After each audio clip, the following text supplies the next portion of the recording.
नमस्कार साथियों, आप देख रहे हैं प्रशासन अनफिल्टर्ड और आज हमारे साथ पानीपत के प्रेसिडेंट एनएसवाई के रूबल संधू जी मौजूद हैं, जो फॉर्मर वाइस प्रेसिडेंट भी रह चुके हैं डीएवी कॉलेज के। तो स्वागत है आपका हमारे चैनल में रूबल भाई। बहुत बहुत धन्यवाद दक्ष भाई, जो आपने ये स्टार्ट किया है प्रशासन, इसके लिए आपको best wishes. Thank you so much। सभी जो आपके व्यूअर्स हैं उनको भी मेरी राम राम। अच्छा रूबल भाई, आपकी जो पॉलिटिक्स की जर्नी है वो कहाँ से स्टार्ट हुई आपकी फर्स्ट? देखिए, जो स्टूडेंट की पॉलिटिक्स जो है, जो स्टार्ट होती है, वो दो ही तरीके से स्टार्ट होती है, या तो एक्सीडेंटली या फिर फोर्सफुली। फोर्सफुली होती है जिनके पेरेंट्स या कोई फैमिली मेम्बर ऑलरेडी पॉलिटिक्स में है, वो उनको फोर्स करते हैं कि आप आओ हमारी विरासत संभालो। और एक्सीडेंटली होती है कि कोई स्टूडेंट लीडर किसी धरने से, किसी प्रोटेस्ट से या किसी कॉलेज में इलेक्शन लड़कर या वहाँ पर किसी टीम का हिस्सा बनकर, किसी संघ का हिस्सा बनकर आगे आता है। तो मैं डीएवी कॉलेज का छात्र। हाँ, मैं भी उसी कॉलेज का ही हूँ और मैं भी था उस टाइम पे जब आपका इलेक्शन था। उससे पहले ग्रेजुएशन मैंने चंडीगढ़ यूनिवर्सिटी से करी 3 साल। अच्छा। उसके बाद मैंने मास्टर्स में एडमिशन लिया, फर्स्ट ईयर कंप्लीट किया। उसके बाद सेकंड ईयर में जब पता चला कि स्टूडेंट काउंसिल के इलेक्शन है, तो मेरा कभी भी मन नहीं था कि भाई इन चीज़ों में जाना है या कुछ भी, कोई नॉलेज ही नहीं थी। क्योंकि जहाँ से मैंने ग्रेजुएशन की तो वहाँ तो स्टूडेंट काउंसिल के इलेक्शन होते ही नहीं थे। जब यहाँ पर किए तो मैं अपने फाइनल ईयर में था। अच्छा। तो सभी जूनियर थे मेरे से या मेरी क्लासमेट्स थे, तो चीज़ें चल रही थी। तो हमने सोचा कि हमें भी अपना मन में आई कहीं ना कहीं से चीज़, जो साथ वाले थे लोग, उन्होंने पुश किया कि आप आगे आओ, ये चीज़ करो। तो हम टीम का हिस्सा बने। चुनाव लड़ना तो कभी सोचा ही नहीं था कि कभी चुनाव लड़ेंगे। वो भी एक्सीडेंटली हुआ कि किसी के बैकअप के लिए हमने अपना फॉर्म तैयार किया था। वैसे तो चुनाव कभी लड़ना नहीं था। प्रेसिडेंट हमने सभी ने मिलकर तैयार किया टीम ने कि भाई इसको, पुष्पिंदर गोल्डी थे। वैसे कितने लोग हैं आपकी टीम में उस टाइम पे जब था? कितने लोग होंगे टीम 2022 में? अगर डीएवी की बात करूं मैं या पूरे चंडीगढ़ की बात करूं तो सभी के लिए इलेक्शन नए थे, क्योंकि कोरोना से पहले इलेक्शन होते थे। अच्छा। तो कोरोना में 3-4 साल इलेक्शन नहीं हुए। तो 2022 में जब इलेक्शन हुआ, जो स्टूडेंट थर्ड ईयर में भी था, फाइनल ईयर में था, सेकेंड ईयर में था, तो सभी के लिए जो स्टूडेंट काउंसिल के इलेक्शन है वो नए थे। तो सभी बढ़ चढ़ कर उसमें हिस्सा ले रहे थे। तो हमारी ज़्यादा नहीं तो 700 से 800 लोगों की टीम रही होगी। 700 से 800 लोग? आपने वो देखी है? हाँ, ये तो हमने देखी है। क्योंकि जो अपना ग्रुप होता था उसमें 500 550 के आसपास ग्रुप की लिमिट होती थी, 558 या पता नहीं कितनी होती है। तो वैसे वैसे हमारे 2 ग्रुप होते थे पूरे, जो फिल हो चुके थे। तीसरा ग्रुप और हमने ऐड किया अपनी टीम को संभाल के रखने के लिए। इसलिए आप जीते थे उस दिन इलेक्शन? फिर बस मैं बता तो रहा हूँ, मैंने तो कभी सोचा ही नहीं था कि इलेक्शन लड़ना है। हम सभी ने प्रेसिडेंट की सीट हमने लड़नी थी, तो उसके लिए भाई है पुष्पिंदर, उसको तैयार भी किया। अच्छा। तो हमारा अलायंस भी हुआ हिमाचल की पार्टीज के साथ, एचपीएसयू एंड हिमसू।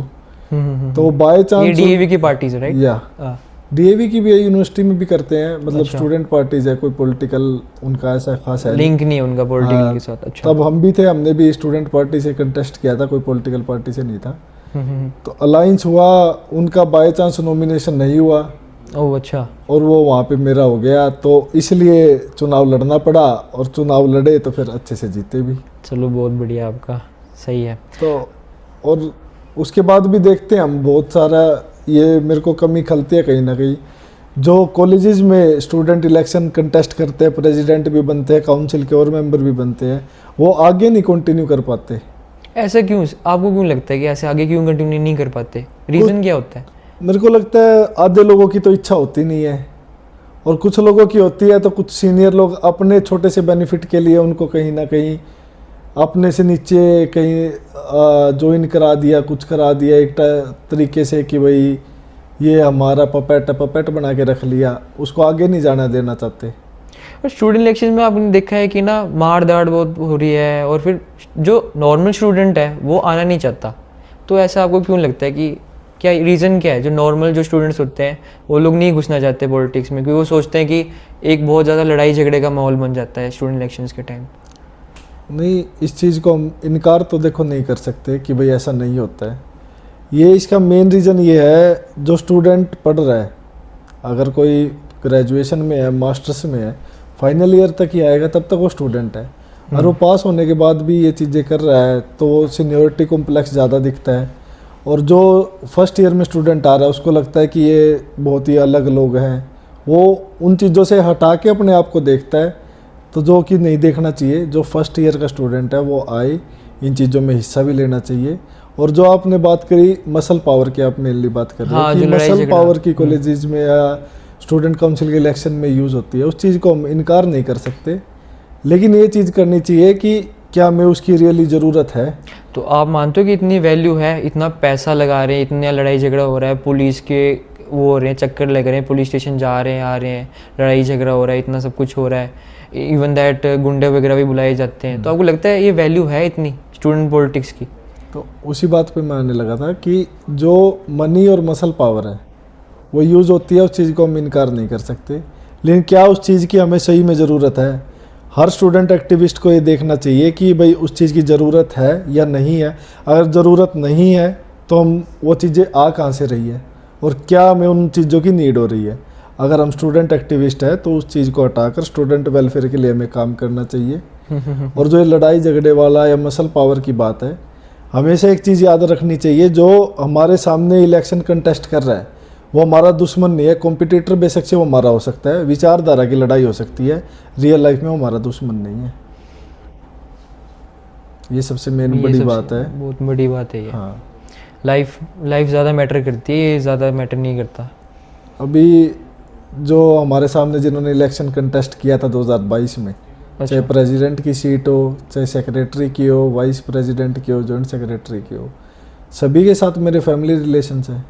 मेरा घर पे कोई प्रोग्राम होता है सभी आते हैं, रेगुलर टच में भी रहते हैं, हफ्ते 10 दिन में एक आधी बार बात भी हो जाती है। दिल में कोई बैर नहीं है आप लोगों को? होना भी नहीं चाहिए, वो हमारे कॉम्पिटिटर है, दुश्मन नहीं है, और वो हमारे फेलो मेट्स हैं, हम में से ही कोई एक है, तो साथ। आपने वैसे क्या क्या काम किया था वैसे जब आप थे वाइस प्रेसिडेंट पे? मैं तो जानता हूँ पर थोड़े से ये लोग भी नहीं जानते, तो थोड़ा बताओगे आप? स्टूडेंट काउंसिल में जैसे जो मेन मुद्दे, जो छोटे मोटे कॉलेज के मुद्दे होते हैं, सफाई का ये वो तो देखो चलते रहते हैं, वो तो आम है, हर कोई करता है, हर कोई लेटर देता है, सफाई भी हो जाती है, वॉशरूम भी साफ हो जाते हैं। ये तो एवर रेडी वाला ही क्वेश्चन रहता है कि सफाई ये वाला, ये तो बहुत नॉर्मल है। लेकिन पिछले 7-8 साल में जो मेन काम हुए हैं वो हमने कराए 2022 में, उसके बाद भी शायद कोई करा नहीं पाया। सबसे बड़ा मुद्दा था एम्बुलेंस का, कॉलेज में एम्बुलेंस नहीं थी। अच्छा जी। और कोई भी स्टूडेंट है, एक्टिविस्ट है या काउंसिल मेंबर है, उसे काम कराने का एक तरीका होता है। हम प्रिंसिपल सर के पास जाएंगे या DSW की टीम के पास जाएंगे कि भाई ये प्रॉब्लम है, इसका सॉल्यूशन क्या है, और ये सॉल्यूशन नहीं हो रहा है तो किस रीज़न से नहीं हो रहा है।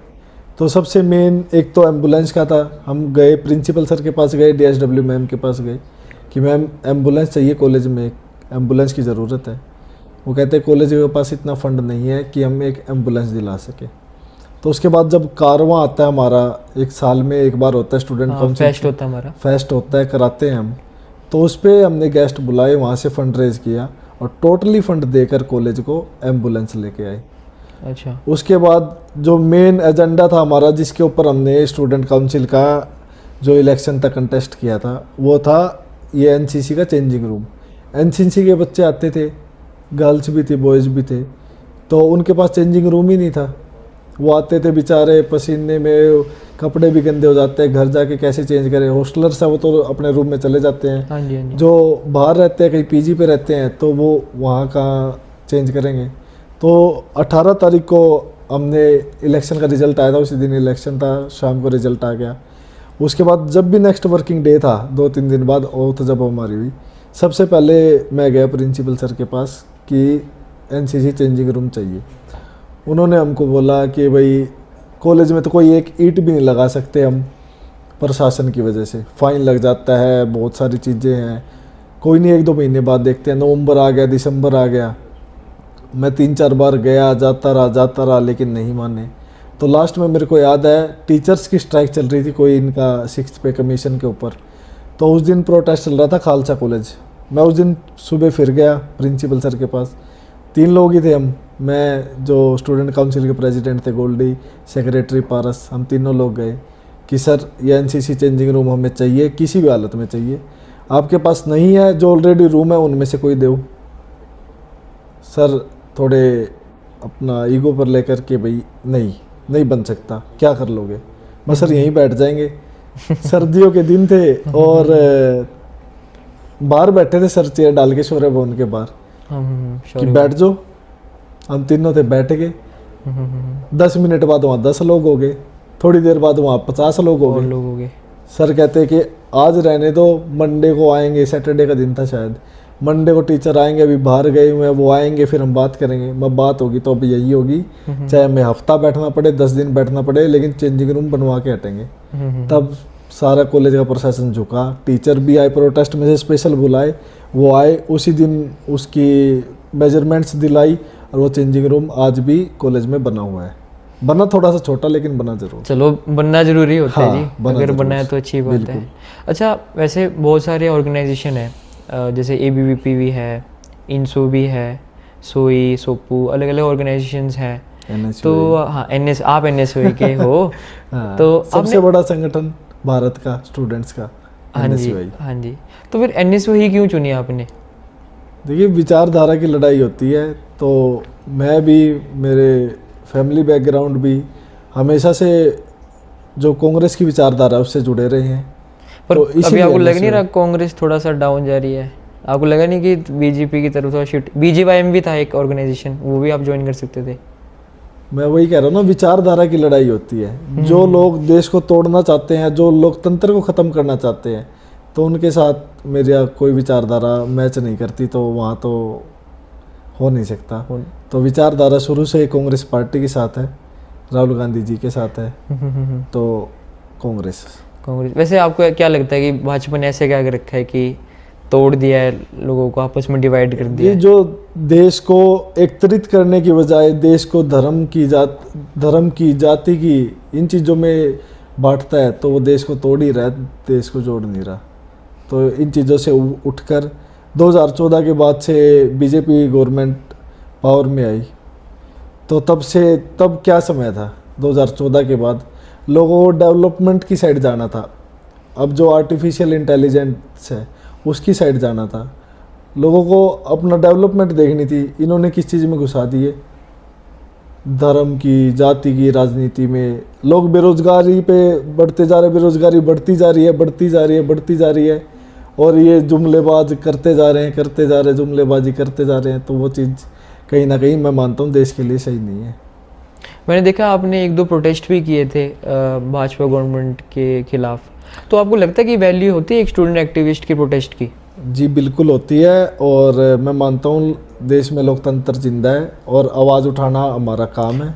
उस दिन वो मुद्दा क्या था, एक थोड़ा सा बताओगे? अभी थोड़े लास्ट 16 तारीख को भी हमने CM आवास का घेराव किया था। HAU में जो प्रोटेस्ट चल रहा था उसके खिलाफ NSOI टीम ने CM आवास का घेराव किया। सेक्टर 9 में हमारा कांग्रेस ऑफिस है, वहाँ पर हम सभी इकट्ठा हुए। वहाँ से जैसे ही चले 20 कदम जाते ही बैरिकेड लगा दिए। हम स्टूडेंट है, कोई हम वो तो है नहीं कि भाई देशद्रोही तो है नहीं कि भाई जाके हम किसी को मार देंगे या हमारे पास बंदूकें हैं। तो हमारे लिए तो ऐसा बैरिकेडिंग करी गई कि ये साइड में से भी कोई ना निकल पाए। तो कोई देश के दुश्मन तो हम है नहीं। फिर हमें पुलिस की वैन में बिठा कर लेके जाया गया, वहाँ पर हम गए। जो कांग्रेस के बीजेपी के ये थे कोई मीडिया प्रभारी, वो आए कि क्या मुद्दा है। हमने बताया कि HAU में इतना ज़्यादा स्टूडेंट्स, गर्ल्स इतना परेशान हो रही हैं, और वो कहते हैं हमारे तो संज्ञान में ही नहीं है मामला। पिछले 2 हफ्ते से वो चल रहा है स्टूडेंट्स का। फिर हम गए हैं, तब उनको पता चला, तब तो संज्ञान में है। और कोई छोटी सी मिस्टेक कोई कर दे कहीं पे भी, ये मीडिया इतना तेज है बीजेपी का, वो सारी जगह इनको संज्ञान में भी आ जाता है और वो पूरा नेशनल न्यूज़ बन जाती है। तो मतलब बीजेपी की जो मीडिया बीजेपी की है, कांग्रेस की कोई मीडिया नहीं है ना? नहीं, बिल्कुल नहीं। मीडिया से तो चल रहा है सारा खेल, तो मीडिया का ही है।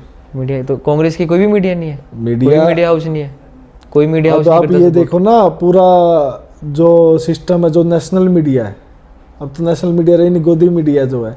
अब पूरा प्रोपेगेंडा एक चलाया जाता है, वही चलाया जाता है, वही परोसा जाता है। और ये टाइम उस टाइम जब कांग्रेस पावर में थी तो उस टाइम तो कांग्रेस का दिखाया जाता था। फिर तब भी मैं तब भी ऐसा बिल्कुल कम उम्र बेशक से थी, लेकिन हम देखते थे कि अगर कोई कांग्रेस ने सिलेंडर के रेट बढ़ा दिए, स्मृति ईरानी जी सिलेंडर लेके सड़क पर बैठ जाती थी और वो सारा देश देखता था। लेकिन आज कोई कहीं दिखा दो कि कोई हम प्रोटेस्ट हम भी करते हैं, वो नेशनल चैनल पे दिखाया नहीं जाता। क्यों नहीं दिखाया जाता? लोगों को अंधेरे में रखा जा रहा है, एक प्रोपेगेंडा पूरे देश में चलाया जा रहा है। अभी मैं पीछे मूवी देख रहा था, ये आर्टिकल 370। अच्छा, आर्टिकल जो 370। हाँ, उसमें सिर्फ एक चीज़ दिखाई गई, सिर्फ मोदी जी और अमित शाह जी ने आर्टिकल 370 हटाया, अच्छी बात है। लेकिन उसमें जो मेन रोल था, वहाँ के जो राज्यपाल थे सत्यपाल मलिक जी, उन्होंने जो चाहे फैक्स मशीन बंद करी हो, कुछ भी रिसीव नहीं किया, गवर्नमेंट नहीं बनने दी, वहाँ पर प्रेसिडेंशियल रूल लगा, तो वो चीज़ तो पूरी मूवी में मेंशन ही नहीं है। पर देखो, भाजपा गवर्नमेंट का हमेशा ये रहा है कि वो कहते हैं कि जितनी भी कांग्रेस ने गलती की है पास्ट में, जो कश्मीर का जो आप मुद्दा कह रहे हो, जो 370 कश्मीर से रिलेटेड ही है, तो वो कहती है कि हमने सारे कांग्रेस की जितनी भी गलतियां हम सुधार रहे हैं। तो फिर आपको क्या लग रहा है कि सुधार नहीं रही भाजपा गवर्नमेंट? ये दिखाया जा रहा है। अब आप ये बताओ, अब कश्मीर फाइल्स भी बन गई, एक मूवी कश्मीर फाइल्स भी आ गई। टोटली जितनी भी मूवीज आ रही हैं सभी प्रोपेगेंडा बेस्ड है, जितनी भी जनता उनको देख रही है। पहले मैं 370 पे ही दोबारा आता हूँ। जो वहाँ के राज्यपाल थे, उनका जिक्र तक नहीं है पूरी मूवी में। क्या उनका कोई रोल ही नहीं था? अगर था तो फिर आप पूरी दिखाओ। स्टार्टिंग में आता ना कि भाई ये मूवी रियलिटी नहीं है, फिक्शन ऑफ लिविंग और डेड वाला आता है एक। हाँ जी, कि भाई ये आर्टिकल ऑफ फिक्शनल है, मतलब रियल नहीं है, रियलिटी नहीं है। वो चीज़ फिर आदमी छोड़ के इमोशन से उनके साथ जुड़ जाता है। और वहाँ पे यही चीज़ परोसी गई है, सिर्फ मोदी जी और अमित शाह जी ने आर्टिकल 370 हटा दिया। फिर एक मूवी केरल स्टोरी भी आई थी। हाँ, वो भी प्रोपेगेंडा थी। केरला स्टोरीज की भी कहानी, जैसे उन्होंने बताया कि 3000 केस है, 4000 केस है, सिर्फ आज तक 3 केस मिले। 3 केस मिले। उस पर तो पूरा चला था। वो तो अभी ज़्यादा भी उसके बारे में मैंने स्टडी भी नहीं किया है जो मैं बोल पाऊँ। लेकिन आर्टिकल 370 का मेरे को सभी पता भी था। मैं मूवी देखने गया, लेकिन दिल बड़ा उदास हुआ कि देश के लोगों को प्रोपेगेंडा बेस्ड चीज़ें परोसी जा रही हैं, सच्चाई से अवगत नहीं कराया जा रहा।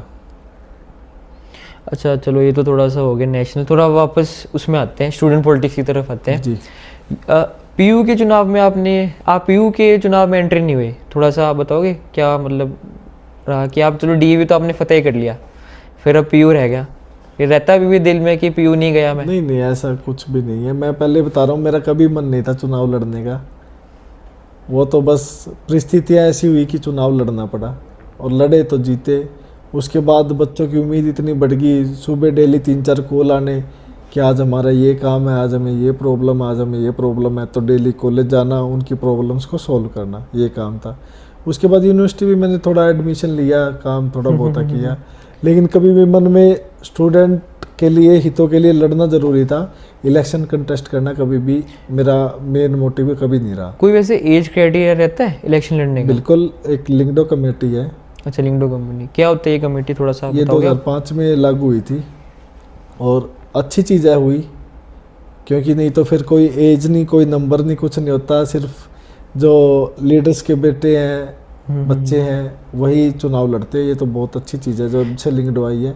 इसमें ये होता है, कोई भी स्टूडेंट है जो नॉमिनेशन फिल कर रहा है, उसको 75% उसकी अटेंडेंस पूरी होनी चाहिए। अगर वो ग्रेजुएशन में है तो 22 या 23 उसकी एज होनी चाहिए, इससे ऊपर वो नहीं होना चाहिए। अगर वो मास्टर्स में है तो 25 तक एज क्राइटेरिया है। अगर वो पीएचडी कर रहा है तो 28 तक क्राइटेरिया है।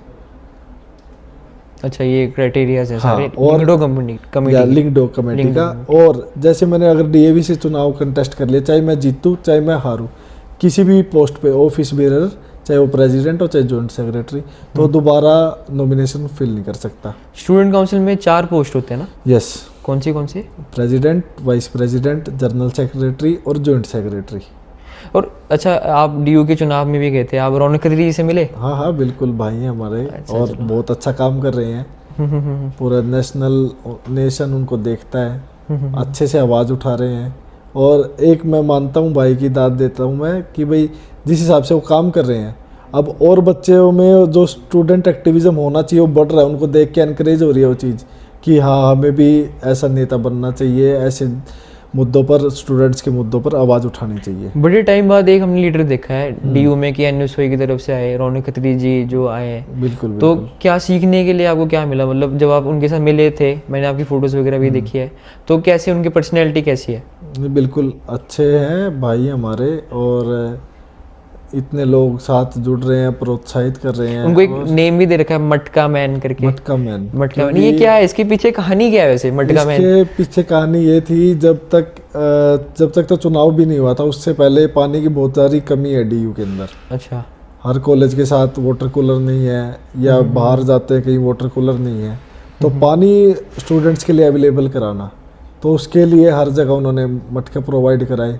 वो आज अच्छा। भी हैं। अभी थोड़े टाइम पहले राहुल गांधी जी भी आए थे, उनसे भी वहाँ पे। उसके ऊपर भी बहुत ज़्यादा वो हो गया, पर प्रॉब्लम बड़ी क्रिएट होगी। ये तो देखो, मैं मानता हूँ बीजेपी या बीवीपी के स्टार्टिंग से मुद्दे रहे हैं, किसी भी छोटी सी चीज़ को इतना बड़ा चढ़ा कर दिखाना कि, और एंटी नेशनल चीज़ें कर दिखाना कि ये तो एंटी नेशनल है, या तो ये ऐसे हैं, ये ऐसे हैं। बस बिना बात के मुद्दे उठाना उनकी आदत हो चुकी है। एबीपी की? एबीवीपी बीजेपी चीज़ एक ही है। अच्छा, ये चीज़ एक ही है। अच्छा, वो क्यों कहते हो आरएसएस का पार्ट है कौन? एबीपी? चलो आरएसएस भी चीज़ तो एक ही है, अच्छा, विचारधारा तो वही है। विचारधारा वही है। विचारधारा की लड़ाई है। विचारधारा की लड़ाई है। अच्छा, वैसे आपको लगता है, नहीं देखो बहुत सारी ऑर्गेनाइजेशन है, पीयू में भी, हम डीयू में तो चलो दो ही हैं, पीयू हम देख लेते हैं, पीयू में सोई है, सोपू है, और अलग अलग ऑर्गेनाइजेशन है, एनएसओ एबीपी भी है। तो ये सब स्टूडेंट वेलफेयर के लिए ही काम कर रहे हैं, पर हमें जब स्टूडेंट वेलफेयर के लिए सब भी काम कर रहे हैं, तो हमें फिर एक पार्टी ही क्यों नहीं बना लेते सब यूनिटी के हिसाब से? अलग अलग कंफ्यूजन क्यों क्रिएट करना? देखिए, हम इंडिया में रहते हैं, एक लोकतांत्रिक देश है, और यहाँ पर सबकी अलग अलग विचारधारा हो सकती है, और जितनी भी पार्टीज है मैं मानता हूँ सबकी अपनी अपनी विचारधारा है। किसी की कुछ विचारधारा है, किसी की कुछ है, लेकिन मैं मानता हूँ जितनी भी स्टूडेंट पार्टीज है, सबसे मेन विचारधारा तो यही होनी चाहिए, स्टूडेंट की वेलफेयर। कोई स्टूडेंट सफ़र ना करे किसी भी चीज़ से, उनको कोई प्रॉब्लम है तो उसका सॉल्यूशन हो। और चाहे कितनी भी स्टूडेंट ऑर्गेनाइजेशंस हैं, मैं मानता हूँ कि अगर कोई जेन्युइनली प्रॉब्लम है किसी की, तो वहाँ पर सभी साथ आकर काम कर सकते हैं। अभी हमने पीछे देखा भी, जब पंजाब यूनिवर्सिटी में एक वो एफिडेविट निकाला गया अंडरटेकिंग के लिए कि हमें प्रोटेस्ट लेने के लिए भी परमिशन चाहिए होगी, तो सभी पार्टीज इकट्ठे हुई, प्रोटेस्ट भी किया, और मैं मानता हूँ करना भी चाहिए, क्योंकि सबसे पहला तो काम हमारा यही है कि भाई जो किसी को प्रॉब्लम हो और स्टूडेंट वेलफेयर करनी है तो सबसे आगे है। तो स्टूडेंट काउंसिल बहुत ज़्यादा इंपॉर्टेंट है यूनिवर्सिटी के लिए। अगर जैसे प्रोटेस्ट वगैरह करने हमें, तो फिर स्टूडेंट काउंसिल आपको लगता है बहुत ज़रूरी है? मैं मानता हूँ स्टूडेंट काउंसिल और स्टूडेंट एक्टिविज़म सबसे ज़्यादा ज़रूरी है हर जगह के लिए, हर यूनिवर्सिटी के लिए, हर कॉलेज के लिए। और जो स्टूडेंट काउंसिल के इलेक्शंस बंद करे गए हैं हरियाणा में, वो भी ओपन होने चाहिए। उसके लिए हम निरंतर लड़ाई लड़ भी रहे हैं, और आगे और तेज़ी से लड़ाई लड़ेंगे, पूरे हरियाणा में उस चीज़ की आवाज़ भी उठाएंगे कि स्टूडेंट काउंसिल के इलेक्शंस ओपन होने चाहिए दोबारा से, और अच्छे से उनको कंडक्ट कराया जाए। एक काउंसिल मिले हर कॉलेज को, हर यूनिवर्सिटी को, ताकि जो भी वहाँ के स्टूडेंट्स के मुद्दे हैं उनको, उनका जो भी रिप्रेजेंटेटिव है वो उठा सके, और स्टूडेंट्स राइट्स की हम प्रोटेक्शन उनकी कर सके। अच्छा, वैसे एक स्टूडेंट एक्टिविस्ट बनने के लिए हमें क्या क्या क्वालिटी चाहिए होगी? क्वालिटी तो हम पहले खुद ना सफ़र करें किसी चीज़ से। अगर बच्चा खुद ही सफ़र कर गया, कोई प्रॉब्लम किसी पे आ रही है और वही उस चीज़ को सह गया, तो दूसरों की क्या उठाएगा? तो पहले तो खुद ना सफ़र करे, और जो उनका कोई क्लासमेट है, कोई भी स्टूडेंट है जो देख रहा है कि ये कोई प्रॉब्लम फेस कर रहा है कॉलेज, यूनिवर्सिटी में, कहीं भी अपने कैंपस में, उसकी हेल्प करनी है। अब हेल्प करने के बहुत सारे तरीके होते हैं, लेकिन सबसे पहले अगर कोई कैंपस में कोई प्रॉब्लम होती है और वो प्रशासन की तरफ से, कॉलेज के प्रशासन की तरफ से, यूनिवर्सिटी के प्रशासन की तरफ से, सबसे पहले एक लेटर दो कि सर ये, या मैम ये, DSW हर जगह होता है, उनको एक कि ये हमारी प्रॉब्लम है, ये स्टूडेंट्स प्रॉब्लम फेस कर रहे हैं, इसे सॉल्यूशन होना चाहिए। कोई अल्टीमेटम दो कि हफ्ते तक, 10 दिन तक, 1 दिन तक, 2 दिन तक, कब तक ये होगा। अगर नहीं होता है तो पीसफुली प्रोटेस्ट करो, फिर भी नहीं होता है तो एक अच्छे से प्रोटेस्ट करो। प्रोटेस्ट से हर मसला मैं मानता हूँ हल हो सकता है। पीछे हमने एचयू में देखा भी कि पहले उन्होंने शांति प्रिय ढंग से प्रोटेस्ट किया, फिर जब उन पर लाठी चलाई गई तो उन्होंने गेट बंद भी किया, अच्छे से प्रोटेस्ट भी किया। टीम एनएसयूआई ने भी उनका पूरा बढ़ चढ़ कर साथ दिया है और आगे भी देते रहेंगे और फिर फतेह भी हुई। अच्छा, वैसे इतना हेल्प करते करते कभी कभार स्टूडेंट्स फेक एडमिशन ले लेते हैं इलेक्शंस के लिए, आपको लगता है ये ठीक है? जो जेन्युइन स्टूडेंट होएगा उसका मौका मर नहीं जाता, आपको लगता है? आगे मतलब जैसे एडमिशन ले रहा है तो किसी ने फेक एडमिशन करा ली अपनी सिर्फ इलेक्शंस के लिए, जबकि उसकी परसेंटेज भी नहीं है, तो भी बहुत सारे हमने देखे हैं, बहुत सारी जगह हुआ है, ये यूनिवर्सिटीज में होता रहता है। अगर ऐसा होता है तो ये सबसे गलत है। जैसे कि आप मेरे से पूछ रहे थे कि भाई आपने कॉलेज फतेह किया तो यूनिवर्सिटी क्यों नहीं गए। अगर मेरा मेन मोटिव स्टूडेंट वेलफेयर है तो इलेक्शन लड़ना ना लड़ना, जीतना हारना मैटर नहीं करता, मैटर करता उनके लिए आवाज़ उठाना। अब मेरे मन में होता अगर मैं कॉलेज जीत कर फिर जाता हूँ यूनिवर्सिटी नेक्स्ट ईयर वहाँ कंटेस्ट करता हूँ तो मतलब मेरा मेन मोटिव एजेंडा सिर्फ पॉलिटिक्स है, स्टूडेंट वेलफेयर नहीं है। अगर कोई स्टूडेंट आपके बीच में पढ़ रहा है, 2-3 साल हो गए उसको पढ़ते हुए, या ग्रेजुएशन कर लिया, मास्टर्स कर रहा है, फिर वो कंटेस्ट कर रहा है, तो वो आपके बीच का स्टूडेंट है, उसको मौका दो और वो आगे जाके आपके हकों की लड़ाई भी लड़ेगा। जैसे आपको लगता है कि स्टूडेंट इलेक्शन ज़रूरी है? अब जैसे हरियाणा में तो इलेक्शंस नहीं होते, स्टूडेंट इलेक्शंस नहीं होते, और अपना हरियाणा में नहीं होते और पंजाब में नहीं होते, ठीक है, तो पीयू में होते हैं और डीयू में होते हैं। तो आपको लगता है कि ज़रूरी है ये स्टूडेंट इलेक्शंस वगैरह? जी बिल्कुल, स्टूडेंट इलेक्शन सबसे ज़्यादा ज़रूरी है। अगर हम कहीं आज स्टैंड करते हैं तो स्टूडेंट इलेक्शंस की ही देन है, मैं मानता हूँ। तो पंजाब यूनिवर्सिटी में भी होते हैं, दिल्ली यूनिवर्सिटी में भी होते हैं, और हरियाणा में भी ये बहाल होने चाहिए स्टूडेंट इलेक्शंस। इसकी लड़ाई हम लड़ भी रहे हैं और आगे और तेज़ी से निरंतर इस चीज़ की लड़ाई लड़ेंगे। क्योंकि देखिए कहीं भी किसी कॉलेज यूनिवर्सिटी में अगर कोई स्टूडेंट काउंसिल का इलेक्शन लड़ता है तो जितने भी वहाँ पर स्टूडेंट पढ़ रहे हैं, 5,000, 10,000, 15,000, 20,000, वो अपना एक रिप्रेजेंटेटिव आगे तय करते हैं। तो जो उनके मुद्दे हैं कॉलेज के या यूनिवर्सिटी के स्थानीय मुद्दे हैं उनको वो आगे रखता है, और वह समझता भी है कि प्रशासन से कैसे लड़ाई लेनी है। कॉलेज का प्रशासन है, यूनिवर्सिटी का प्रशासन है, या फिर सड़कों पर जाकर उसको आंदोलन करना पड़े, तो एक समान घर से भी एक छात्र नेता निकल सकता है। और देश को और हरियाणा को और छात्र नेताओं की ज़रूरत है, जो मैं मानता हूँ कि छात्र संघ के अगर चुनाव बहाल होंगे तो आगे बिल्कुल आएंगे, ताकि वो और आगे आकर आगे हरियाणा का भी नेतृत्व करे, देश का भी नेतृत्व करे। हमें छात्र नेताओं की हरियाणा में बहुत ज़्यादा ज़रूरत है, पूरे देश को ज़रूरत है। हाँ, स्टूडेंट लीडर्स ही तो फिर नए लीडर्स बनते हैं, नेता आगे जाके बनते हैं, आपको लगता बिल्कुल है ना?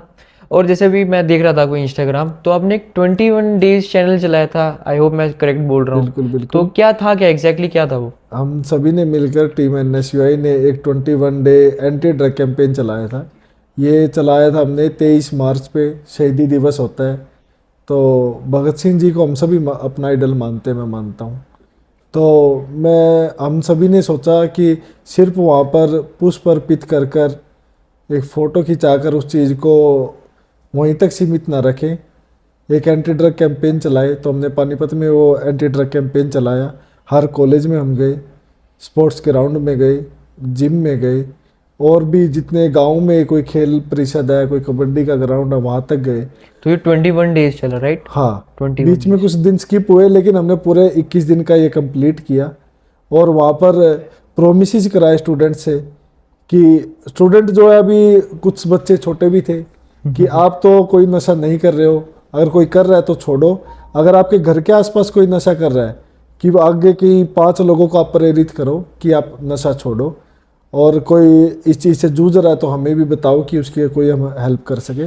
तो ये 21 दिन का चैलेंज हमने कंप्लीट किया अपना। आपको लगता है वैसे यूथ में नशा के ज़्यादा वैसे आजकल हो रहा है, चाहे गाने के थ्रू या किसी भी थ्रू, सोशल मीडिया वगैरह, लगता है इन्फ्लुएंस कर रही है नशा बहुत जी ज़्यादा? बिल्कुल। देखिए जो यूथ है, युवा है, वही देश की रीढ़ की हड्डी होता है। वो आजकल नशे की तरफ बहुत ज़्यादा हो गया है। बेरोजगार है युवा तो करेगा क्या? आधे लोग बाहर चले जाते हैं, जो बाहर नहीं जाते यहाँ पर उनको काम धंधा मिलता नहीं है, तो नशे नहीं करे तो करे क्या? तो उस चीज़ से हमें दूर रखने की, उनको एक वेल एजुकेशन हमें युवा को देनी चाहिए। मैं मानता हूँ हमारे आसपास के लोग हैं या जो आपके भी आसपास के लोग हैं, उनको एक नशे से दूर रखने के लिए हमें मुहिम चलानी चाहिए। और कोई जो मेरा भाई बहन कोई नशा करता है तो मैं तो कहता हूँ कि भाई जवानी ख़राब कर रहे हो, आगे फ्यूचर भी ख़राब कर रहे हो, घर वालों का भी अपना भी जीवन बड़ी मुश्किल से मिलता है। तो ये नशा छोड़ो और अपना जीवन से प्रेम करो, अपने आप से प्रेम करो, अपने फैमिली को देखो और आगे बढ़ो जीवन में। आप ऐसे एक हरियाणा के लीडर हो, स्टूडेंट एक्टिविस्ट हम कह सकते हैं, एक लीडर भी कह सकते हैं, तो आपको कौन से ज़्यादा अच्छे लगते हैं लीडर हरियाणा के जो हैं? देखिए हरियाणा में तो सिर्फ एक ही लीडर शेर है हरियाणा, हमारे रोहतक से लोकप्रिय नेता चौधरी दीपेंद्र सिंह हुड्डा जी, जिनको हम अपना आइडल भी मानते हैं। पूरे हरियाणा में इतनी मेहनत कोई नहीं कर सकता जितने हमारे नेता दीपेंद्र सिंह हुड्डा जी करते हैं। सड़कों पर भी, चाहे संसद में लड़ाई लड़नी हो, चाहे सड़कों पर लड़ाई लड़नी हो, कोई भी मुद्दा है, स्थानीय मुद्दा हो, नेशनल मुद्दा हो, सबसे पहले अगर कोई लड़ाई लड़ने वाला पूरे हरियाणा में है तो दीपेंद्र सिंह हुड्डा है।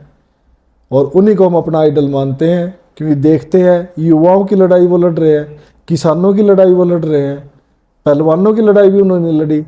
तो हरियाणा में अगर कोई पूरे आवाज़ उठाता है हर युवा की तो दीपेंद्र सिंह हुड्डा जी हैं। उनसे अच्छा नेता कोई नहीं हो सकता। अच्छा, जैसे कांग्रेस की सरकार इस बार हरियाणा में नहीं आ पाई, आपको भी पता है, अभी शायद लास्ट कुछ कितने महीने हो गए, अभी बस 2024 में थे चुनाव 2024, विधानसभा हाँ के। हाँ 24 जी। में थी। तो कांग्रेस का हमेशा ऐसा रहता है कि ईवीएम को हमेशा ब्लेम करती रहती है।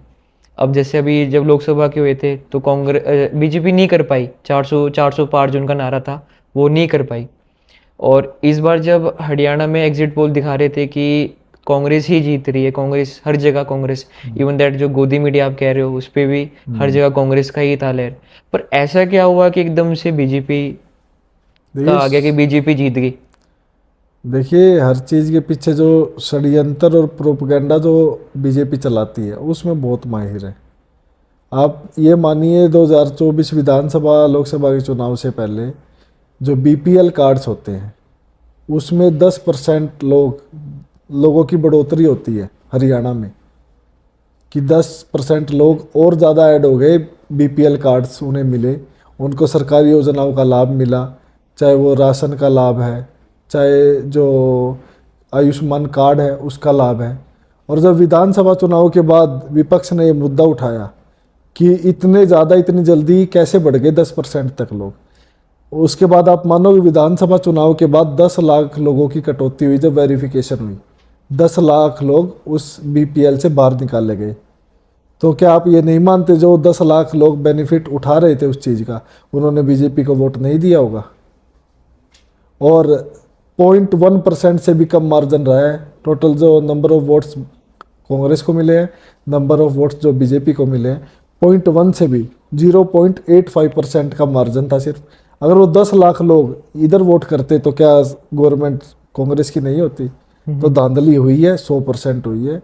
और ये खिलवाड़ लोकतंत्र के साथ देश के किया जा रहा है बीजेपी के द्वारा। तो आपको लगता है बीजेपी ने कोई विकास किया है इतने साल में? 11 साल का है उनका कार्यकाल, तो आपको लगता है हुआ है कोई विकास?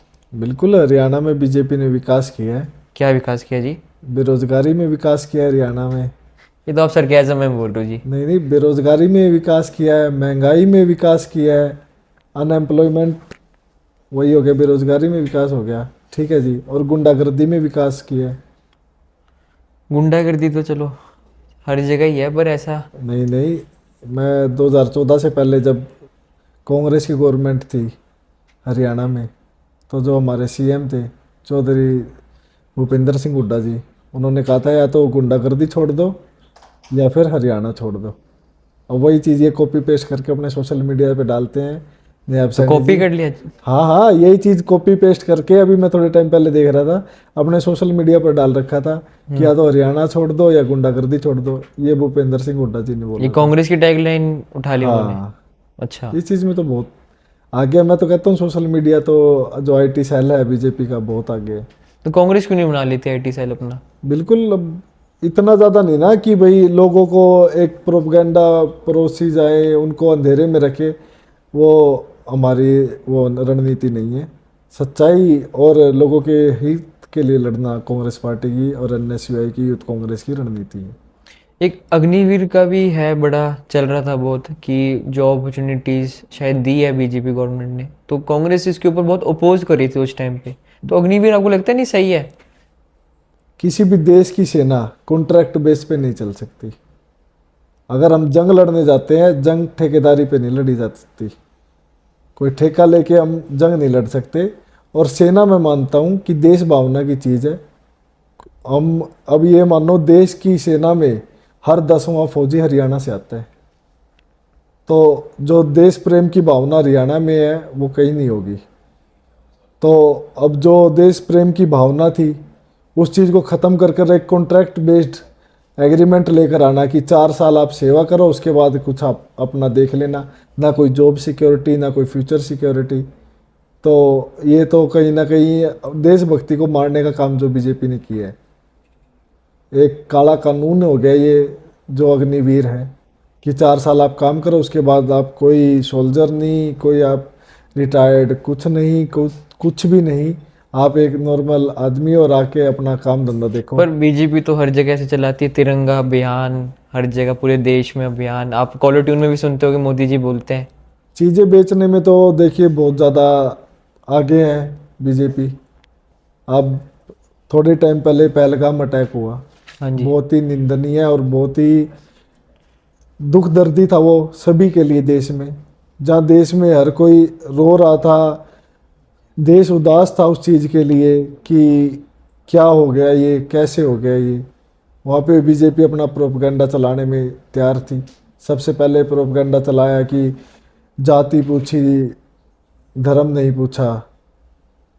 तो ये चीज़, यही तो उनका मोटिव था कि जो उन्होंने अगर पूछा भी कि देश को तोड़े, और उसी चीज़ को आप प्रमोट कर रहे हो, उसी चीज़ को प्रमोट करे जा रहे हो, तो इससे बड़ा दुर्भाग्य क्या होगा कि देश को बांट रहे हैं। और उससे बड़ा दुर्भाग्य देश की सबसे बड़ी कंपनियों में से एक अंबानी जी की कंपनी, उसके जो ऑपरेशन सिंदूर हुआ, मैं मानता हूँ बहुत अच्छा हुआ, मुंह तोड़ जवाब हमने पाकिस्तान को दिया। तो क्विक एक्शन था, वैसे बहुत क्विक था। क्विक एक्शन था, बहुत अच्छा किया, मुंह तोड़ जवाब दिया। और अच्छा भी हो सकता था लेकिन अच्छा था। उसके लिए भी इससे बड़ा दुर्भाग्य क्या है कि एक कंपनी उसे कॉपीराइट के लिए अप्लाई कर रही है।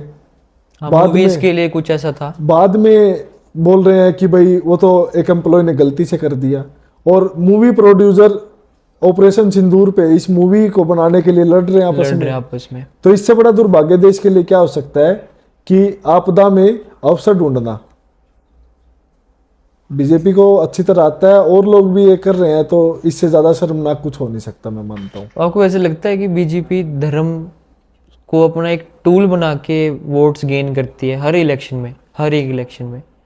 लगता है आपको? बिल्कुल और करती है। पढ़े लिखे लोग भी वोट डालते हैं, और धार्मिक लोग हो गए वो लोग भी वोट डालते हैं। इसका मैं जवाब देना चाहूँगा। एक तो वो करती तो है ही, लेकिन जो आप सेकंड चीज़ पे जो आए, दूसरी बात जो आप बोल रहे हो कि पढ़े लिखे वोट देते हैं, नॉर्थ इंडिया में सबसे ज़्यादा लिटरेसी रेट हिमाचल में है। हाँ जी। और हिमाचल को हम बोलते हैं देवभूमि। हाँ जी, तो मैं भी मा- हिमाचल से ही हूँ। हाँ, आप हिमाचल से हाँ है तो जी, हाँ आपको जी। अच्छे से पता है कि देवभूमि बोलते हाँ जी, हैं। हाँ जी, हाँ जी। और जितना धर्म में लोग हिमाचल में विश्वास करते हैं, मैं मानता हूँ कहीं नहीं हाँ करते होंगे। और लिटरेसी रेट भी सबसे ज़्यादा है, सबसे ज़्यादा पढ़े लिखे लोग हिमाचल में है। हर कॉलेज, हर जगह, हर गांव तक स्कूल कनेक्टेड है। तो वहाँ पर आज गवर्नमेंट किसकी, आप मेरे को एक चीज़ बताओ। कांग्रेस की है जी। कांग्रेस की है। अगर इतना ही धर्म में मानने वाले लोग होते, पढ़े लिखे लोग इनको वोट कर रहे होते, तो आज वहाँ पर गवर्नमेंट बीजेपी की होती, कांग्रेस की ना होती। वहाँ पर वैसे बदलती रहती है सरकार, कभी बदलती 5 है। साल कांग्रेस, हाँ, कभी 5 साल बीजेपी। ये भी चीज़ अच्छी है, मौका तो देना चाहिए ना, हर चीज़ को मौका दो। आगे कांग्रेस को भी मौका दो। आपको लग रहा है देश वैसे हमारा डिक्टेटरशिप की तरफ जा रहा है? बिल्कुल जा रहा है, इसमें तो कोई दो राय नहीं है। आज के समय पे, पहले हम सुनते थे ये चीज़ें, अब कोई भी प्रदर्शन करने कोई जाता है, कोई आवाज़ उठाने जाता है, अगले दिन उनके घर पर जाकर ईडी बैठ जाती है। अब तो विपक्ष के लोग छोड़ो, खुद बीजेपी के लोग खिलाफ बोलते हुए एक बार सोचते हैं कभी हमारे घर पे ईडी बिठा दे। तो डिक्टेटरशिप की तरफ तो बिल्कुल जा रहा है देश। और इससे बचने की मैं कहता हूँ देशवासी को, हर एक को ज़रूरत है। और इतना ही धर्म का इतना होता तो जहाँ पर राम मंदिर बना वहाँ पे लोकसभा बीजेपी खुद हार गई। हाँ, वो भी सीट हार गए। अयोध्या शायद, हाँ, अयोध्या, और अयोध्या। सीट फैजाबाद है कि शायद ऐसा ही कुछ है, तो वो भी सीट हार गए। फैजाबाद में हार गई। तो राहुल गांधी जी तो चलो संविधान लेके चलते रहते हैं हर जगह, संसद में भी दिखते रहते हैं।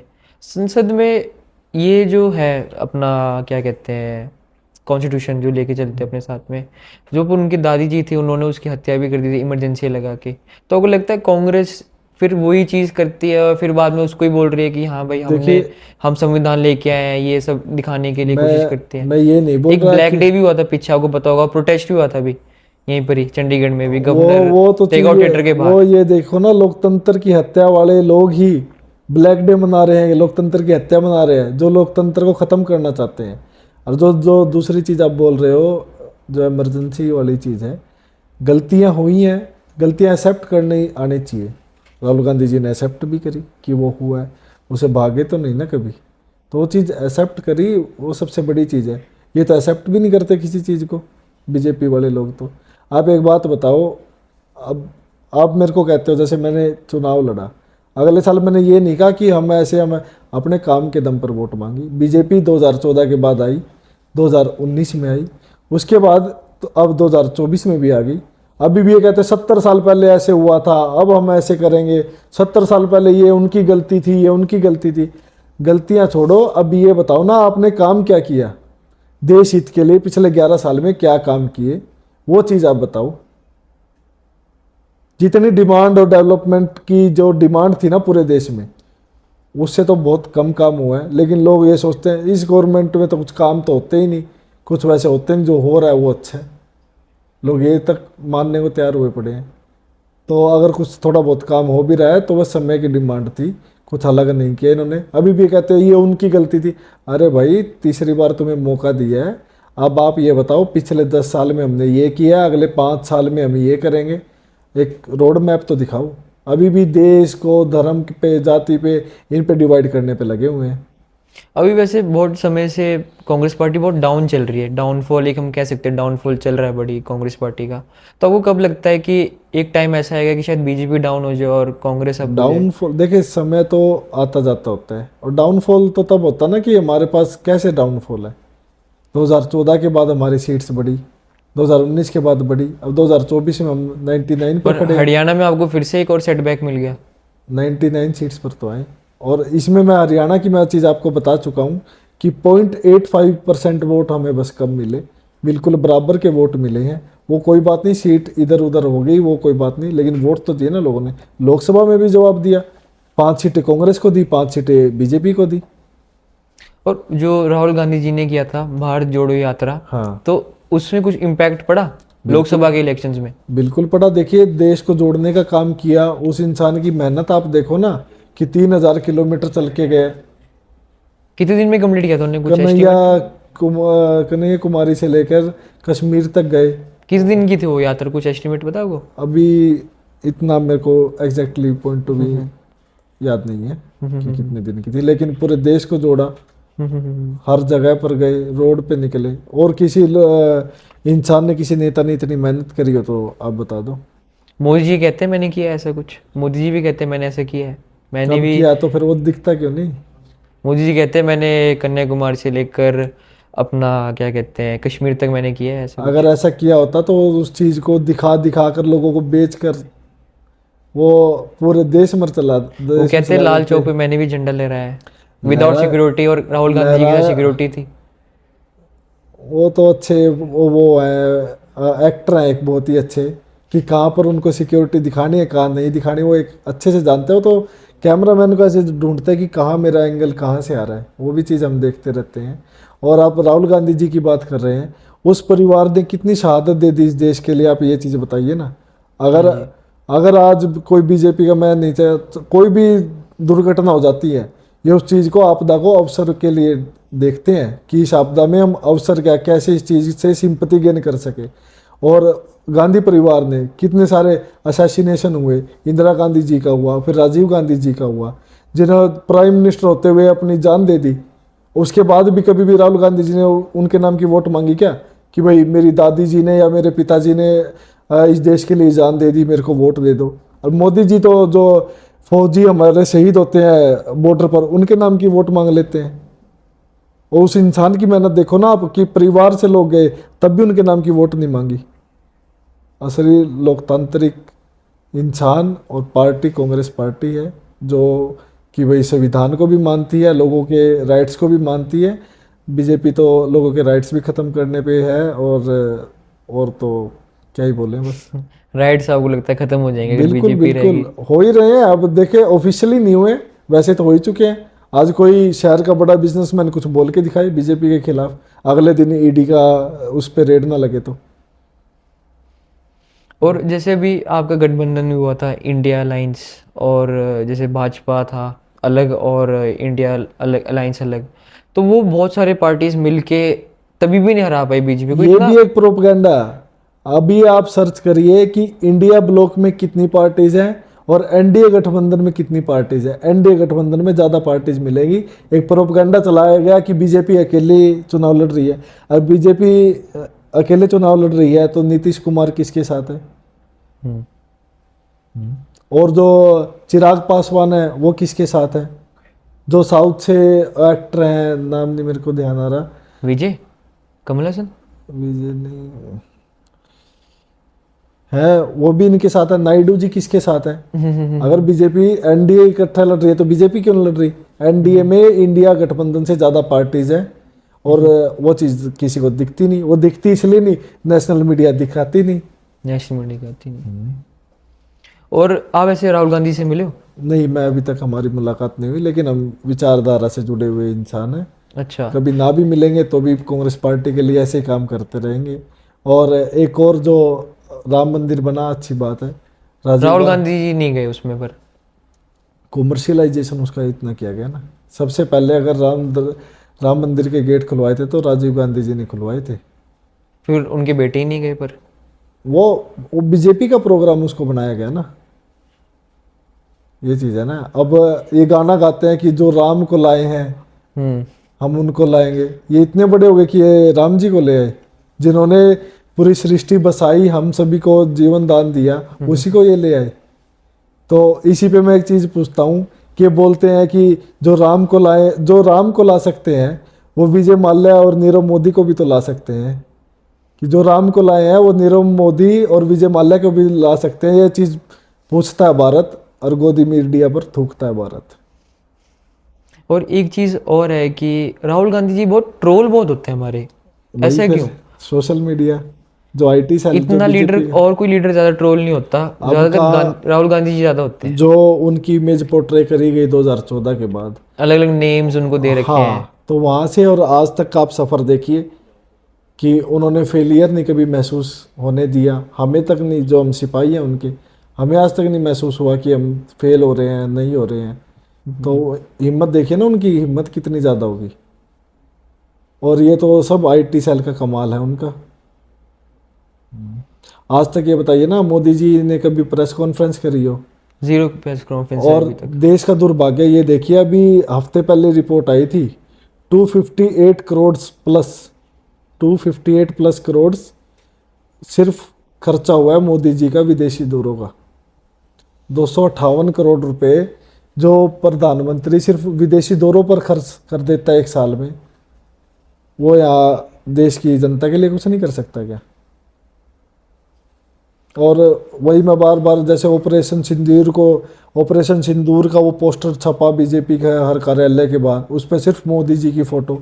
जो फौजी भाइयों ने शहादत भी दी, मेहनत करी, काम किया, उनकी कोई फ़ोटो नहीं। देश की फ़ौज एक अलग बॉडी है, सरकार से भी अलग बॉडी है, उनको अलग ही रहने देना चाहिए। जो उनका काम है उनको करना देना चाहिए। उनके ऊपर भी अपनी ये चीज़ें दिखा के मोदी जी मीडिया में आके बोलते हैं देश की फ़ौज को खुली आज़ादी है। ये चीज़ें बोलने की नहीं होती, करने की होती है। उनको आज़ादी दो, उनको जो सही लगता है उनको करने दो। आप ये चीज़ दिखा रहे हो कि हमने आज़ादी दे दी, अरे वो इंडिपेंडेंट बॉडी है, उनको अपना काम करने दो। और असैसिनेशन की मैं बात कर रहा था, और कांग्रेस पार्टी तो ऐसी है कि काम किया और भूल गए, गिनवाना नहीं कि हमने देश के लिए ये किया है। 2013 में निर्भया कांड हुआ, हाँ जी, देश सदमे में था, सब कुछ था। आज तक भी कांग्रेस पार्टी को ये बोला गया कि ये कांड हो गया, ऐसा हो गया, लांछन लाए गए, सब कुछ हुआ। क्या आपको पता है जो निर्भया के भाई थे उनको जॉब दिलाई राहुल गांधी जी ने, आज तक कभी बोला हो नहीं, कि भाई मैंने जॉब दिलाई? ये तो आपने बताया मुझे हाँ, ये देश को भी नहीं पता। अगर उनको ये चीजें अपनी दिखानी होती तो वो दिखाते कि मैंने ये किया, मेरे को ये करो। उनकी ऐसी आदत नहीं है, वो तो करो और अपना आगे बढ़ो, गिनाना नहीं कि हमने ये किया है वो किया। कितनी बड़ी बात है। और वहीं बीजेपी तो, अभी मैं पीछे वीडियो देख रहा था, दिल्ली में इतना सा खड्डा था, उसको भरवाया, 10 नेता खड़े थे, और वो सारी जगह चल रही है। बीजेपी तो दिल्ली में भी आ गई। आपके हाँ। जो अलायंस पार्टी थी, आम आदमी पार्टी, वो बाहर हो गई इलेक्शन से, ये वो तो स्टेट सीएम का, हाउस से बाहर हो गई। हाँ स्टेट का मैटर था, और अलग अलग वहाँ पर चुनाव लड़े। तो ये तो लोकतांत्रिक प्रक्रिया है, तो ये तो लोगों का जनाधार है, कभी उनको पसंद कर लिया, कभी हमको कर लिया, तो टोटली लोगों की यूनिवर्सिटी में भी है आम आदमी पार्टी की पार्टी, ASAP। एस है, हाँ ASAP। हाँ जी। और एक NSY। तो जैसे ऊपर से अलायंस आता है कभी कि आप दोनों को अलायंस कर लेना चाहिए? नहीं, वो तो देखो ऊपर लीडरशिप के मुद्दे होते हैं कि कैसे करना है कैसे नहीं। अभी तक तो ऐसा कुछ भी नहीं है। अच्छा, अभी तक ऐसा कुछ नहीं आया नहीं, नहीं कुछ है। भी नहीं है। सही है। और जैसे कि आपको लगता है, जैसे आप भी स्टूडेंट हो, मैं भी एक स्टूडेंट हूँ, तो आपको लगता है एजुकेशन के फील्ड में कुछ अच्छा हुआ है अभी तक? ये गवर्नमेंट ने कुछ किया है अच्छा? एजुकेशन की हमारी क्वालिटी बढ़ी है, क्वालिटी ऑफ लाइफ और एजुकेशन की लाइफ कुछ इंक्रीज हुई है? मैं तो मानता हूँ इंडिया में देखो थोड़ा और सुधार होना चाहिए, प्रैक्टिकल नॉलेज पे ज़्यादा ध्यान देना चाहिए। न्यू एजुकेशन पॉलिसी उस पर ही है शायद।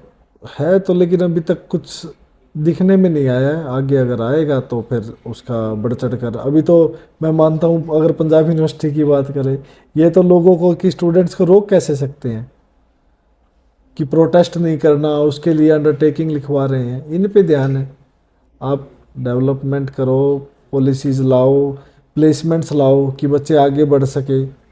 फॉरेन प्रोग्राम्स होते हैं, कम होते हैं, उनको और ज़्यादा करो कि बच्चा 1 साल यहाँ पढ़े, थोड़ा 6 महीने 1 साल बाहर भी पढ़ाए किसी भी कंट्री में। फॉरेन प्रोग्राम्स होने चाहिए स्टूडेंट्स के लिए। तो इन पे ज़्यादा काम मैं तो मानता हूँ करना चाहिए। और जहाँ मोदी जी 258 करोड़ रुपए 1 साल में खर्च कर रहे हैं फॉरेन दौरों पे, इससे अच्छा सरकारी स्कूल और कॉलेज की क्वालिटी इतनी अच्छी होनी चाहिए कि हमें उस चीज़ के लिए फ़ीस ना पे करनी पड़े। हम इतनी इतनी फ़ीस पे करके जाते हैं प्राइवेट यूनिवर्सिटीज़ में। आप जहाँ नॉर्मल कॉलेज में 10 से 20 हज़ार फीस है, वहाँ 50 से 60 हज़ार फीस है, 1 लाख रुपए फीस है। तो वहाँ से स्टैंडर्ड माना जाता है कि ये तो MIT से पढ़ा है, ये गवर्नमेंट कॉलेज से पढ़ा है। तो क्वालिटी और नंबर ऑफ गवर्नमेंट इंस्टीट्यूट मैं मानता हूँ बढ़ने चाहिए पूरे देश में, ताकि और नॉर्मल घर के लोगों को मौका मिल सके, बच्चों को, और वो अच्छी तरह से पढ़ के अपना आगे फ्यूचर सिक्योर कर सके। चलो, तो एक लास्ट क्वेश्चन पूछना चाहूँगा आपसे। पानीपत को आप एक शब्द में क्या डिस्क्राइब करना चाहोगे, आपके स्टेट पानीपत को? पानीपत तो मेरा घर है, देखो वहीं पले बड़े, 3 युद्ध भी हुए वहाँ तो, और ऐतिहासिक जगह भी है। साथ से के साथ एक दिल का जुड़ाव होता है, वो जुड़ाव भी है पानीपत के साथ। तो वहीं पे मेरे फैमिली, मेरे दोस्त सभी वहीं है। वहाँ के लोगों के लिए कोई मैसेज? मैसेज तो मेरा सारा परिवार है और उन्हीं के साथ मैं पहले भी रहा हूँ, अभी तो कुछ टाइम के लिए चंडीगढ़ आया था, आगे भी वहीं रहना है। तो मेरा परिवार है, उनको तो क्या मैसेज देना, हो तो मेरे साथ ही है सब हर चीज़ में।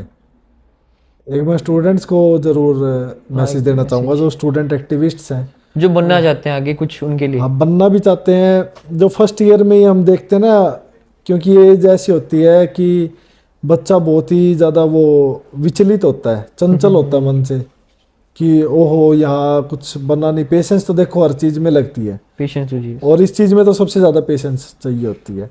तो पेशेंस कभी भी लूज़ ना करें, और एक जो स्टैंड अपना मेंटेन हमेशा रखना चाहिए। और मैंने हमेशा जो स्टूडेंट राजनीति करी है, वो सिर्फ एक ही जनाधार पे की है कि अपने भाइयों के दम पर राजनीति करी है, भाइयों के साथ राजनीति नहीं करी। भाईचारा ऑन टॉप। हाँ भाइयों के दम पर राजनीति करनी चाहिए, भाइयों के साथ नहीं। अगर आप उन्हीं के साथ कर लोगे, कुछ सक्सेस मिल भी गई आपको, कल को आपके साथ कौन होगा? सही बात है जी। सबसे ज़रूरी चीज़ है कि आपके साथ लोग कितने हैं। At the end of the day आप यहाँ से भी चले जाओगे, क्या पता जीवन में आपका करना है नहीं करना है, हमें भी नहीं पता, क्या पता हम कुछ और, भगवान की दया कुछ और करना हो। तो आपके साथ लोग कितने हैं, भाई ऐसा कभी किसी के साथ मत करना है कि उनकी आंखों में आंखें मिलाकर आप देख ना सको। तो भाइयों के साथ राजनीति कभी मत करना, फेक प्रोमिस कभी मत करना, क्योंकि जब कॉलेज लाइफ आपकी एंड होती है उसके बाद आपको सभी लोग मतलब के लिए मिलते हैं, आपके परिवार और आपके दोस्तों को छोड़कर। तो वहाँ तो फिर आपको यार लड़ाई लड़नी है हमेशा झूठे लोगों से। तो पहले तो कुछ सच्चे लोग अपने पास रख लो जो आपके साथ लाइफ टाइम चले। तो यही सभी के लिए मैसेज है कि अपने जितने साथी आपके साथ पढ़ रहे हैं, आपके दोस्त हैं, कभी किसी के साथ चीटिंग मत करो, धोखे में मत किसी को रखो। हाँ या ना रखो, ये बीच की चीज नहीं होनी चाहिए। Either it will be white और black, there is no grey. नौकरी। बहुत बहुत धन्यवाद आपका, आपने थैंक यू बहुत जी। अच्छे से हमारे सवालों का जवाब दिया। बिल्कुल बिल्कुल और आप हमारे सेकंड गेस्ट भी हो, बिल्कुल। आपने फॉलोअर्स Hope so वगैरह नहीं पूछे। आगे भी हम मिलते रहेंगे फॉलोवर। तो यार आप भाई हो, आपके लिए बेस्ट विशेज है। और मैं चाहूँगा कि आपका जो ये चैनल है, यूट्यूब चैनल है या इंस्टाग्राम है, ये और ज़्यादा ग्रो हो और आप काफ़ी सारे फॉलोवर सब डीएवी वाले ही छा रहे हैं यहाँ पर जगह, डीएवी वाले ही छाएंगे हर जगह। ना ना बिल्कुल बिल्कुल। डीएवी तो एक हमारे लिए घर, डीएवी भी मेरा घर है। आप मानोगे नहीं, डीएवी के बारे में एक इंसिडेंट बताना चाहूँगा। कभी भी चाहे मैं चंडीगढ़ रात को 12 बजे आऊँ, 2 बजे आऊँ, सुबह 5 बजे आऊँ, सबसे पहले मैं डीएवी के बाहर जाता हूँ, उसके बाद मैं अपने फ्लैट पे जाता हूँ। डीएवी से मेरा ऐसा जुड़ाव है कि चाहे कभी भी किसी भी टाइम में चंडीगढ़ आऊँ, कहीं भी हूँ, मैं कहीं घूमने गया हूँ, घर से आ रहा हूँ स्पेशल, डीएवी के बाहर मैं जरूर जाऊँगा। डीएवी से मेरा इतना जुड़ाव डीवी है। से हम सारे कनेक्टेड है, डीविन वाले सारे कनेक्टेड ही है डीवी से। डीएवी तो एक हमारे इमोशन है। डीएवी वो कभी नहीं छूट सकता। वो नहीं छूट सकता, सही बात है। और यहाँ हम बैठे हैं तो डीएवी की देन है। हाँ जी, यहीं बैठे तो डीवी की देन है। बिल्कुल। चलो बहुत बहुत thank धन्यवाद you। आपका जी। ओके थैंक जी। यू।